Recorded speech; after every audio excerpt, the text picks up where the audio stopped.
Hi guys, I am back with another video. In today's video, I'm going to talk about how I created my budget for my wedding. So, let's go.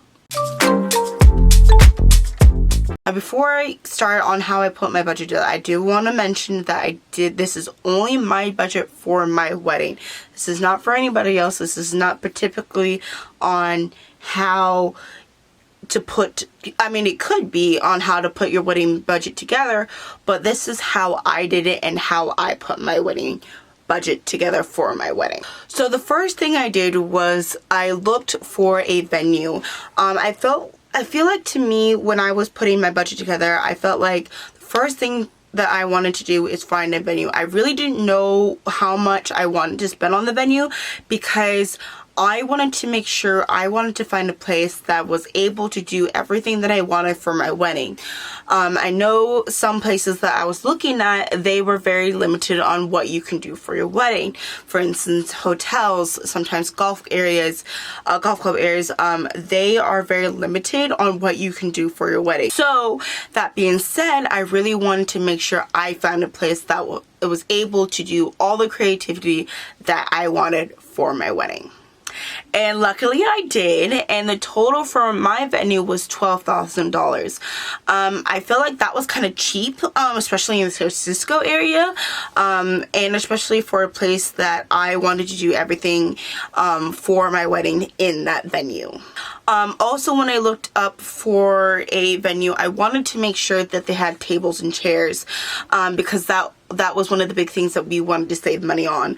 If you are trying to save money for your wedding, try to find a place that has tables and chairs. That's really going to save you a lot of money on your wedding budget.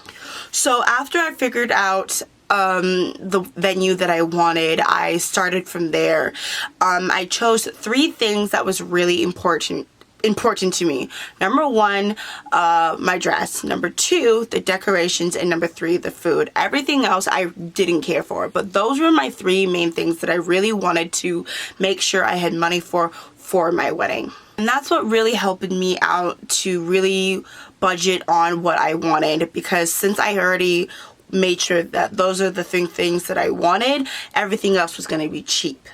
Now, when I put together my budget, it kind of just flows on what you wanted. Now, there's a lot of apps that, not a lot of apps actually. There's, all the wedding apps that you look at. For instance, Zolo, Wedding Wire. I know there's one more, but I can't remember.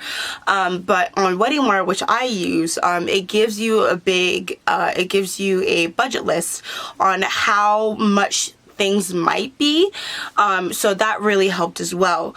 So we just started from the venue and then we moved on. For instance, I really wanted a wedding planner for the wedding because I don't know how to organize a wedding. I don't know what to do when it comes to a wedding.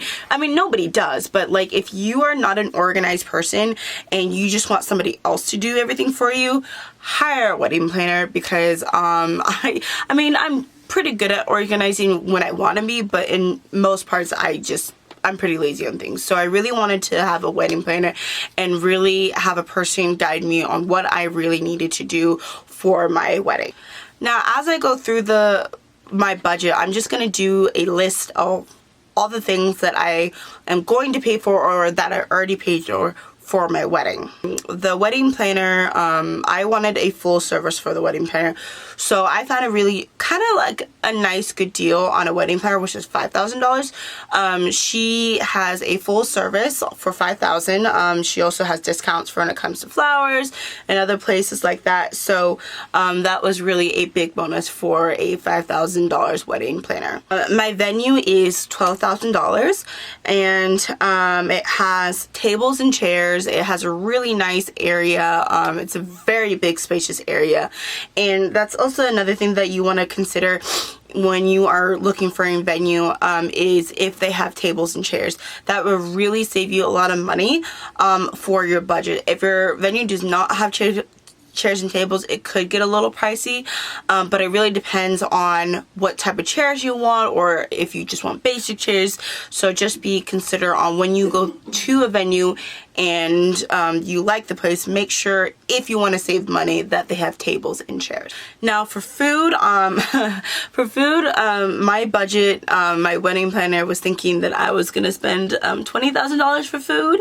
I am having around like 200 people for my wedding, but I didn't want to spend $20,000 for food. So I really, at first I was going to do something like a buffet. I mean, I still am going to do a buffet style, but I wanted like pasta, like Italian style dinner. But I found somebody who was willing to do it pretty cheaply. But unfortunately, now that it's a new year, she has upgraded the prices a little bit more, so my total for my food is $15,000. So bar and service and bartending, I really wanted, unfortunately for the con for me, for my venue, is that the venue has only one bar service and I have to use that company. So their budget for their bar service is $9,000. I was a little shocked at that, but you know, if you do not want a bar service, or if you don't, definitely look around on your options for a bar service. See if you can bring your own alcohols. That can also really save you a lot of money for alcohol as well.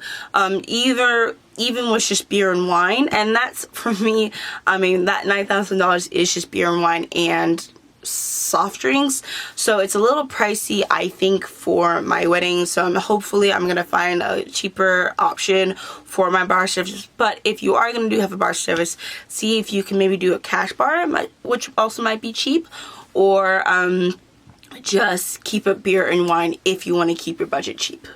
Cake and cupcakes, we're not too big on for our dessert. We are going to do a three-tier cake and also cupcakes. I looked around to really understand what I was gonna do for a cake, and it sometimes can get really, really pricey. So we are willing to spend between $2,000 to $3,000 for a cake and plus cupcakes, and we just gave ourselves a little bit of wiggle room for it. But what we're looking at, the cake for us might be around like $400 to $500, and the cupcakes might be between like a $200 to $300. So we're spending really cheaply on the cake. We are not too big of a dessert fan, so that's why we are just doing a 3-tier cake for us and then cupcakes for our guests. Now for photography, it's definitely a challenge for me to figure out how much I wanted to spend on for photography. I couldn't really decide if I wanted photos and video photography, or I just wanted photos. It was a really hard decision to decide on, but I finally decided, you know what, I also loved watching my friends' wedding videos, and I decided I really want a wedding video for myself. So I really wanted to see if there was a combination of the two. Sometimes with video photography and photography, it can get really pricey, but luckily for me, and I have to say, through this whole pandemic, I know it's been a very hard and sad time for people who have lost family members, but when it comes to wedding in the pandemic, it has been kind of nice because they have really brought down their prices during that time. So that was one of the big things that really helped us out, because a lot of people brought down their prices for everything. So that really saved us a lot of money. So for us, for video photography and for photo photography and also our engagement photos, it was only around $3,500. I felt like that was a big bargain because a lot of the places that I was seeing was a lot more expensive. So we really lucked out on photography, and I couldn't believe how cheap that was, and I was just so grateful that we were able to find kind of like a cheap person to me on our photography and video photography. For the wedding dress, I'm gonna spend around like $2,000 for a wedding dress, but there is I really don't know how. I mean, I'm willing to spend around $2,000 for my wedding dress, But since I'm getting my dress custom made, and for one, I am not wearing a wet dress. I'm not wearing a white wedding dress. I'm going to do a colored wedding dress. It can be a little bit more pricey. I don't know yet. I'm hopefully going to have my first appointment for my wedding dress shopping in July, so that will be really exciting. But yeah, I am only spending around $2,000 for my wedding dress because that is as much as I can afford, unfortunately. So yeah, that is my budget for that part. I also added on in that budget is for my shoes and for jewelry and for the veil. So that's all together in my budget. Luckily for me, for my bridesmaids dress, for my brides, and for me, for makeup and hair, I found a really good price for that, which is in total $500. I couldn't believe that that was going to be a cheap price. Luckily for me, one of my bridesmaids' sister is a makeup artist and a hairstylist, so she was able to give me a nice quote for my wedding. I just couldn't believe how cheap it was, and I'm just so excited that I found a cheap price because I was not really happy on the prices that I was liking. But luckily I have a friend who is able to do my hair and makeup and also my bridesmaids. For Tuxedos and Suits, we are doing a suit for my fiance and for his groomsmen. So he's kind of putting down $1,000, and that's including alterations. I mean, luckily we don't really need alterations because we also have his mother, but that's including shoes, that's including hair, that's including, you know, if he needs a haircut or whatnot. That is the total for him to spend on for his stuff. Invitations and for save the dates. I am really not big on save the dates, but I was gonna not have it at all for save the dates. But there was one person that I was watching on YouTube, and she kind of explained what save the dates and invitations mean. For save the dates, it's really for the people who are if family or friends do not live near you, those people who are outside of your bubble, like in California, let's say, for instance, for me, I also have family in England, in the United States, but not in my state. I am going to send them save the dates, which really makes sense because I really didn't understand why you had to put save the dates. I thought it was just kind of pointless. But if you have people outside your state or outside, you know, your area or where you live, give those people save the dates and the rest invitations. Like for me, I only need to send about like maybe 10 to 15 save the dates because I do have people who live out of my state or who also live in another country. So that will give them enough time for them to make sure that they are prepared, or like, hey, a reminder that my wedding's coming up. If you do have people that's close to you and you have kind of mentioned the date, you don't really need to give an invitation, a save the date to them. That's my opinion on it, and that's how I put together on why save the dates are kind of important. But if you really have people just around you, you know, who's in your neighborhood, friends, family, and they're so close around you, you really don't need save the dates. But if you do have people outside or who live further away from you, they might need a earlier heads up that your wedding is coming up soon.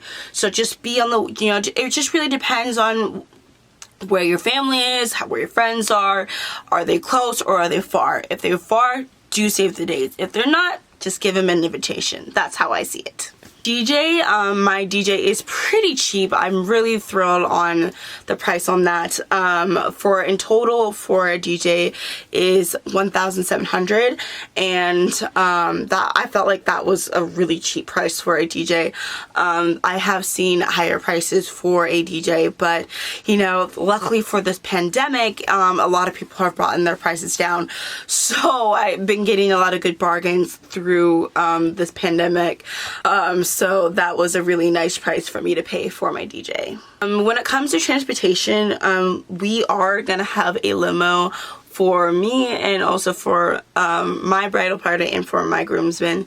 So and there's other ways that you can also save on that if you want like a special transportation.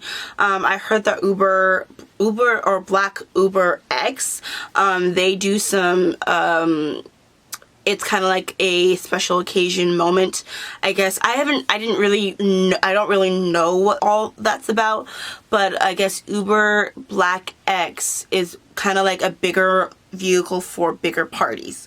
So if you have more than like maybe like 5 or 6, or like more than like 4 compared to like a regular Uber car, they will get a bigger vehicle for your party. So you might want to consider in that as well. For rings for us, we're only going to spend like $1,000 on, just for me, for my ring. And then for his ring, it's just going to be pretty cheap. So because we don't really care for when it comes to rings, my ring for me is also pretty cheaply. So we just wanted to keep it really simple, really cheap. Now for decorations, I wanted to make sure that I had enough money for decorations. We were going to be around like between 10 and 12,000. So we did find a quote that it was around our budget. At first it was going to be a lot higher, but I was able to bring a lot of things that I wanted for my theme and for my wedding down. I was, at first I was being, very magical, very like flowery, whimsical, fairy tale nature type deal, but I have brought that down a lot more. And that total is around $10,000, which is a good deal for us, because that is in our budget, which is good. So and also flower arrangements as well is included in that. But for flower arrangements through the bridal party and through my family, the corsages and the boutonnieres, I really don't care on those. I'm not a big flowery person. I don't really like flowers. It's just who I am. I don't really understand them. And I mean, they smell nice, but I just don't really care for them very much. So, I said to my floral designer, like, look, I'm not too big on boutonnieres and corsages, and I really don't know when it comes to flowers. So if you have a cheap price for that, bring it on, because I really don't care as on how cheap it is, because I'm not a flowery person. I never was. So that really brought down the price for flower arrangements for the bridal party and for my family as well. And that's pretty much it, what we have for our budget. Like, literally, once you figure out your venue, it's really easy to kind of put down a list of all the things that you want for your wedding. There are multiple other apps, for instance, Zolo, and I know there's another wedding app that you can use, but honestly, go on one of the apps of any type of wedding app and then find the budget list, and then really look at the budget list and see on the things that you really want for your wedding. If you don't want certain things, take it out. It's okay. And then kind of add up on what you want for your wedding. And in grand total for my budget is around $72,000, because for one, we're also having a lot of family members. Our guest count is around like 200 people, so it's gonna be a high budget. But if you have a smaller family and a smaller guest list, it's probably going to be a lot cheaper. But for us, we knew it was going to be a big wedding, so we were prepared for that. So just be aware on what type of guest list you are, what type of venue you're going to get, and what are the things that you can do at your wedding. And that's it, you guys. That is the end of this video. I hope this video helps out. If you have any questions, or if you have any ideas for anybody who is getting ready for a wedding and for their budget, please put your comments down below. That will really help. And I'll see you soon. Bye.